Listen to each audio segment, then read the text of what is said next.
شروع کرتا ہوں اللہ تعالی کے نام سے جو بڑا مہربان اور نہایت رحم فرمانے والا ہے۔ حضرت ابو ہریرہ رضی اللہ تعالی عنہ سے روایت ہے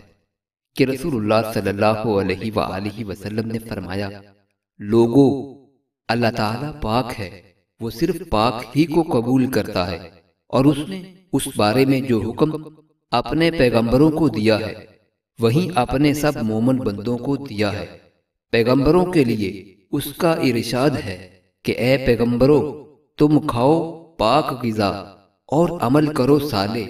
اور اہل ایمان کو مخاطب کر کے اس نے فرمایا ہے کہ اے ایمان والو، تم ہمارے رزق میں سے حلال اور طیب کھاؤ اور حرام سے بچو۔ اس کے بعد حضور صلی اللہ علیہ وآلہ وسلم نے ذکر فرمایا ایک ایسے آدمی کا جو طویل سفر کر کے کسی مقدس مقام پر ایسے حال میں جاتا ہے کہ اس کے بال پراگندہ ہیں اور جسم اور کپڑوں پر گرد و غبار ہے،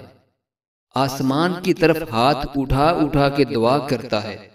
اے میرے رب، اے میرے پروردگار،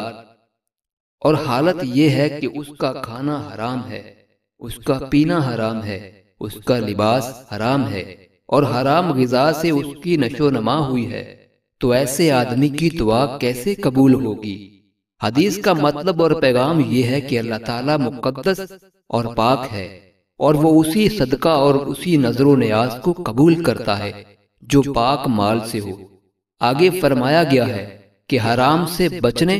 اور صرف حلال استعمال کرنے کا حکم وہ امر الہی ہے جو تمام اہل ایمان کی طرح سب پیغمبروں کو بھی دیا گیا تھا، لہذا ہر مومن کو چاہیے کہ وہ اس حکم الہی کی عظمت و حمیت کو محسوس کرے اور ہمیشہ اس پر عمل پیرا رہے۔ اور اس کے ساتھ رسول اللہ صلی اللہ علیہ وآلہ وسلم نے یہ بھی بیان فرمایا کہ حرام مال اتنا خبیث اور ایسا منحوس ہے کہ اگر کوئی آدمی سر سے پاؤں تک درویش اور قابل رحم فقیر بن کے کسی مقدس مقام پر جا کے دعا کرے لیکن اس کا کھانا پینا اور لباس حرام سے ہو تو اس کی دعا قبول نہ ہوگی۔